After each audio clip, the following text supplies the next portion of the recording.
Now, the first article that we will be discussing today is a very important trade deal that has taken place between India and Britain. Now, most of these articles, it was published in everywhere, every newspaper, every website. So this is very, very important. Now, Business Standard, The Hindu, Financial Express and many others, they have published articles on India-UK trade deal. Now, this trade deal is popularly known as free trade agreement. However, this is not as that. It is far beyond that. So as you can see, both the prime ministers, they have signed a deal. So let's start venturing into what this deal is all about. Now, is trade important for your mains examination in UPSC? The answer is yes. UPSC or maybe state PCS examinations if you are preparing for that. So, recent phenomena of protectionism and currency manipulation in the world trade. As you can see, 2018 UPSC has asked a question on the world trade. In 2023, they have asked the questions on direct and indirect subsidies with respect to the World Trade Organization. So whatever is happening across in the international economics, where India is impacted directly or indirectly, is a matter of UPSC's concern and a matter of other competitive examinations as well. So today we will be dealing into all the major aspects of this deal. What is the benefit for India? What is the benefit for UK? What are the hits? What are the misses? And then we will go through important points as well. So let's start. Now, before starting the theory, I would like to explain you different stages of integration. Now, these are the different stages of integration. We'll be starting from the bottom one. Preferential trade agreement is signed between two or more countries for one reason, that they want to give preference to each other in comparison to the other trading partners. Let's say if India signed a preferential trade agreement with, let's say France. So in that case, India and France will give each other preferential treatment on certain traded items, not all of them. Then the next stage is free trade agreement. The basic difference between the free trade agreement and the preferential trade agreement is that if the traded items are more than 85% of the total items, let's say India and France, they are trading 100 items, goods, services, both. And 85 to more items in that are made free. Free means the duty which are charged on them is absolutely gone.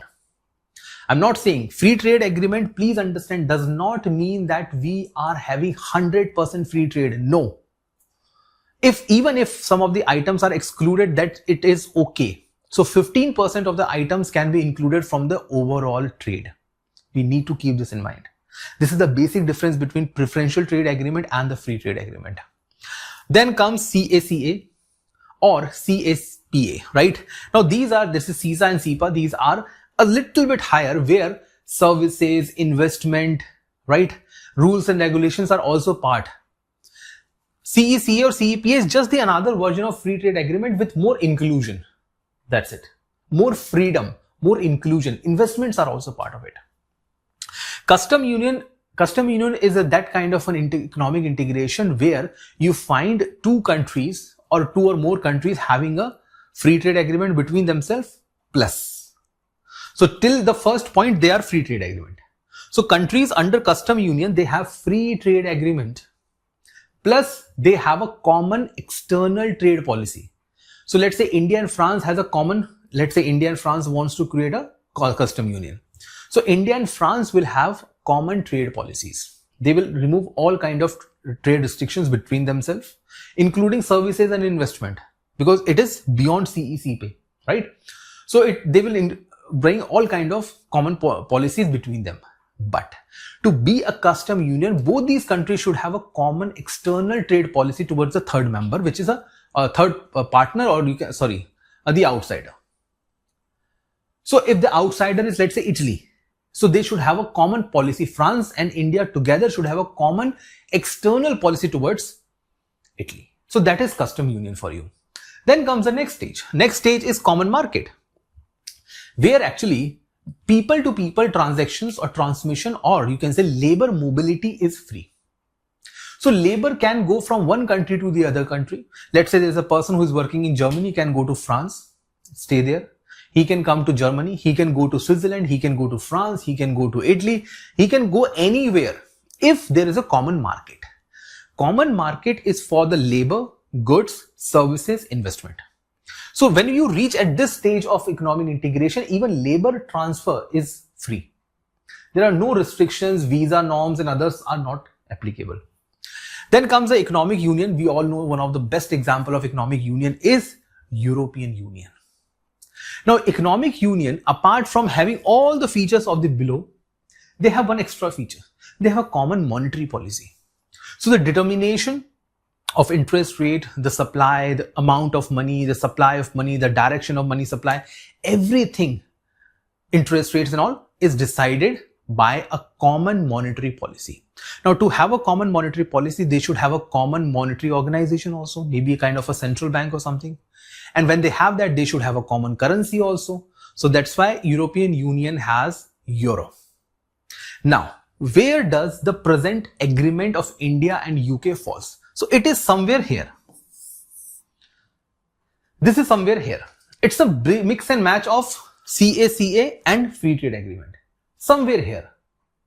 See, it is on the bilateral agreement between the two countries. They can decide how much freedom they wish to give to each other. There can be any one of these or a mix and match of many of them. Moving ahead. So what this deal is all about? The deal says that India and UK have signed a comprehensive economic and trade agreement, CETA. Now you can see it. So what they have taken from CECA, they have taken CE. From FTA, they have taken CTA. So together they have taken the features of both. That's why it is known as CETA. Endorsed a long-term strategic blueprint along with the vision of 2035. That is how these both countries perceive each other, right? How they perceive each other to be the player in each other's economy in the next 10 years. So they have given a vision for the next 10 years. How much trade they wish to have, what are the areas where they want to achieve more cooperation, all those things we are going to discuss that. What is the aim of this duty, or what is the aim of this agreement? Strengthening bilateral relations, biggest thing. And where this bilateral relationship should be strengthened? In the field of trade, defense, technology, education and climate change. So these are the 5 pillars on which this trade deal is being relying. And we will be discussing these 5 pillars, especially starting with trade. The word comprehensive here simply means this C, right? This word comprehensive here means that it is beyond goods and services. Please understand that. So this agreement is just one of the part of this agreement is trade. It goes beyond the trade as well. Now these are the items which now have 0. Okay. Look at these items: processed foods, vegetable oil, automobiles, right? So if you are purchasing a car from, let's say, Britain, it will have 18% on an 18% of duty, and all these products were there: food, metals, chemicals, minerals, rubber, plastic. I mean, gems and jewelry, everything was there, which had different forms of duties ranging from 70% to 2%. Now, post agreement, 0. So all these duties have now come down to 0. That's why it is FTA. FTA means more than 85% of the items which were traded between India and UK are now under this agreement. 15% maybe are out of this. Let's see the key points of this agreement. Now, what are the key points of this agreement? Simple. Number 1, 0 duty access for 99% of the tariff lines. That's why I told you it should be more than 85%. Now 99 is more than 85%. They've still left 1%, right? Covering 100% of India's trade value with UK. Now please, now you may have a confusion between what is this 99, what is this 100. 99% is those items which were already under tariff. 1% of the items previously were not under tariff. Maybe they were 0 rated tariffs. Okay. So if we cover this 99, they will cover all the values of India. Major boost will be given to which sectors? I mean, which sectors will get the best benefit out of this? Textile, gems and jewelry, leather, toy, marine product and processed food from India. Tariffs have been cut from 70 to 0. right? It's a win-win situation for India. Sensitive sectors like dairy protected under exclusion list. Now, many countries across the world, they have one problem with India, that India exports items, or India's exported items are low in terms of sanitary and phytosanitary measures, basically hygiene, right? Use of chemicals, your unhygienic methods of preparing the food, or use of pesticides, herbicides, many chemicals while preparing the food, adulterated food items. So many countries, especially Europeans, they have a very high standard for that. That is the reason why many of these milk products have been listed out of this. Secondly, India is also skeptical that if UK enters into the dairy market of India, it will hurt the sentiments and the income of millions of milk farmers in India. So both the countries have their own reasons. That's why they have kept milk or dairy related outside this situation. What will happen to the services and mobility? And please understand, when I talk about services, I talk about humans.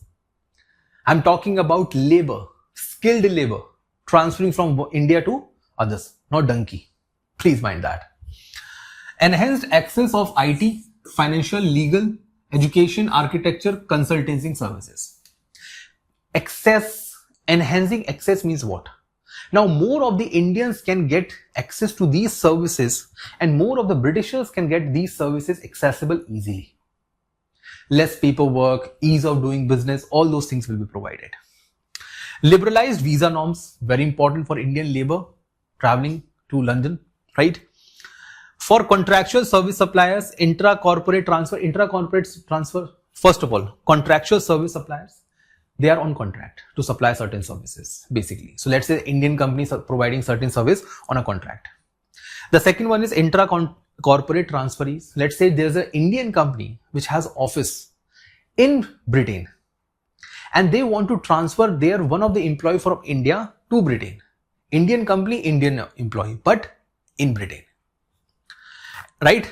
And independent professionals. Let's say I'm a teacher, so I'm going to England for teaching.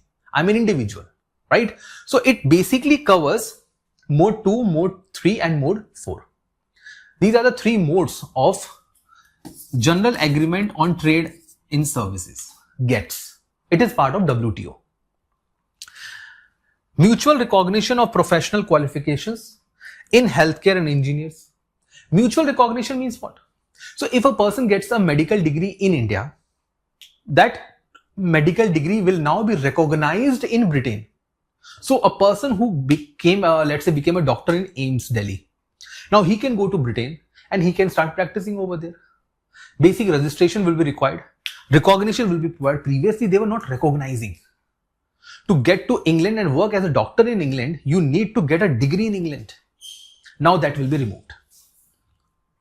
Double contribution convention. They are both following that.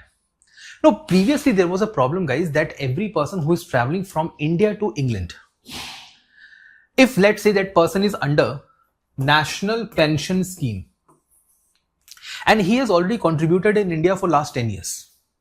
Now, when he go to London, right, in India, he had this pension. Now, when he go to London, he has to give up that NPS contribution. He cannot make that contribution anymore. So he had to start something new. And there is vice versa. Let's say there was a person who was working in London. He worked there for 3-4 years and now he is trying to shift to India. So can he carry forward that contribution to that country, to that new area? Now that is available.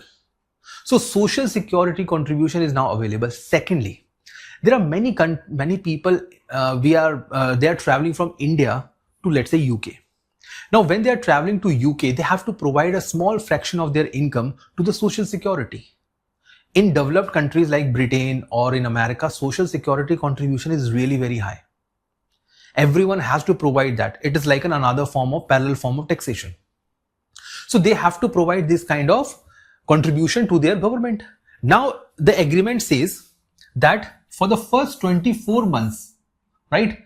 For the first 3 years, they will be exempted from such kind of social security contribution. So Indians can remain in England without contribution anything for the first 3 years. They don't need to contribute anything to any social security, right? Kind of an alternative tax. Not required at all. Secondly, they don't need to have to work in the UK office. They don't, right? They have liberty to work wherever they wish, especially with professionals, right? I'm not talking about a cab driver, guys. This agreement does not talk much about the cab drivers, okay? Or any person who is working in the unorganized sector, any person who's working in like a sweeper or a cleaner or a petrol pump operator, not professionals. It is applicable on professionals. Then, inclusive growth. This remains a very important focus because, see, the objective of the government of India is to bring those kind of provisions or those kind of taxes where they feel that they can benefit the larger population of India. Here also they are thinking the same thing. Hence, through this trade treaty, we are targeting the upliftment of what? We are targeting the upliftment of MSME. This is the best thing, right? This is the most important thing that we need to keep in mind. Women entrepreneurs, artisans, farmer, youth. Now, artisans, farmer and youth, if you join with women, they contribute more than 80% of India's population. Alone farming community contributes like 40-45% of the employment. So, this treaty has been designed to benefit these people. There will be access of, now farmer in India will get easy access to export their product to British agricultural market. Easy. Look at the size, $63 billion is the market size of the British, right? Agricultural goods. Indian products like spices, tea, coffee, dairy, excluding sensitive items. Dairy, excluding sensitive items, right? Dedicated small and medium enterprise contact points will be there, digital trade, facilitation, paperless customs. Basically, what they are doing, this is known as trade facilitation. Please understand that. This is known as trade facilitation or ease of trading. Less paperwork, less bureaucratic red tapeism, right? Digital trade should be provided, online transactions of everything, online dealing, online contract, ease of transfer, right? Ease of trading. Now, what is not been included? Basically, three things. UK retained its protectionism in sugar, milled rice, pork, chicken and eggs. Indians cannot export that. Or if Indians export that, there will be duties. Secondly, no tariff cuts in sensitive Indian sectors like dairy, apples, oats, edible oils. So if Indians are exporting these four items, high duties will be there. Then no access to India's legal services. So India, these are the two restrictions for India. This is the restrictions for Britain. We have not allowed British to enter into India and provide legal services. So their companies, their firms, their corporate lawyers cannot come and provide services in India. It is not included. Okay. Now look at this, the benefits. Highlighted, I have included that into the table. What are the benefits of various sectors? Trade sectors. It will double India's export to Britain, not to the other countries. It will double India's export to the Britain. Secondly, duty-free access, expansion of MSME base. Basically, the transfer of technology, inputs, which were expensive for India, will now become cheaper. And Indian MSME sector will benefit a lot from that. Even exports, right? Handicraft sectors, gems and jewelry. So gems and jewelry sector has a very high share of MSME. Leather products, very high share of MSME, right? So this sector will have a high growth. Job creation in textile, IT, food processing and engineering. I have already discussed that because of various contracts that there is ease of going and doing employment in England. Enhanced pathway for the skilled migration and global careers. Global careers basically means, guys, that a person can easily travel from one country to the other country and apart from that can easily change employment. That person can remain on the same employment, right? Or can change the companies being in the same sector. All this is provided given the kind of easy mobility or labor mobility is allowed. Then comes innovation. So AI, biomanufacturing, 6D technology, quantum computing, green hydrogen, and other kind of collaborations will be there, like biofoundries will be established. So UK and India, they will have various partnerships. You will read this in newspaper in the coming months, that India-UK partnership on XYZ, India-UK partnership on 6G, India-UK partnership on AI, India-UK partnership on biomanufacturing. So they will create these kind of partnerships where experts from both the countries will travel to each other's country, provide their expertise, teach, start some courses, like benefit, share their technology. Could be anything. Climate change. Both of them have agreed to enhanced on green financing. That is getting money ready for the climate change. Tech access. Clean tech access basically means what? That they want people to have access towards the clean technology, right? Carbon trading system, carbon trading schemes. Now, if you have studied about UNFCCC, you know about the carbon trading. Basically, that one country emit, the other country does not emit. They exchange so that it becomes net. So the country which is emitting will provide kind of indirect money to the country which is not emitting carbon, or providing money to each other so that green technologies can be adopted. In this, they will help each other. Then the next one is defense. It will help self-reliance through co-development in advanced defense technologies. Now, India is a country which is still relying a lot on jet engines. Britain can help in that. There are too many technologies that still India is not having, or India rely on the other countries for such defense high-tech instruments, or you can say the objects. Now with this, India will have more access to their technology. They will have more access to India's defense market. Very good thing. And the last one is multilateral reform. So wherever the both countries will go, UN, WTO, IMF, they will just push each other's instance or each other's stand on that platform. So they will cooperate on every international issue on these organizations together. Now this is the understanding, right? What British will have as far as benefits are concerned. So India to cut and eliminate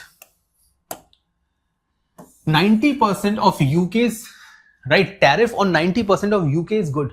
Again, more than 85. That's why it is FTA. 92% of the current UK exports, 64% tariff free from day one, and the rest it will reach to the 90%. Average tariff drop from 15 to 3 on the UK goods, right? Not completely free. Aerospace 11 to 0. Automotive 110 to 10. So Indian British cars like Range Rover, Land Rovers, Jaguar and others are now going to be a little bit cheaper in India, right? But government of India knows how to tax. Electric machineries and many other things will become cheaper in India. Whiskey tariff will go down to like 40% in the next 10 years. Legally guarantee access to bid 40,000 India's government contracts worth 38 billion pounds. So basically now the Britishers or British government can invest their money in the government contracts. More than 40,000 government contracts are available in which they can invest. So India will attract 38 billion pounds, right? Not dollars, pounds of investment with this treaty. So it's a win-win situation for India as well and for British as well. So more or less I can say that this treaty is a far balanced one. Given the kind of standards that British has, this is a very, very high and a welcome step.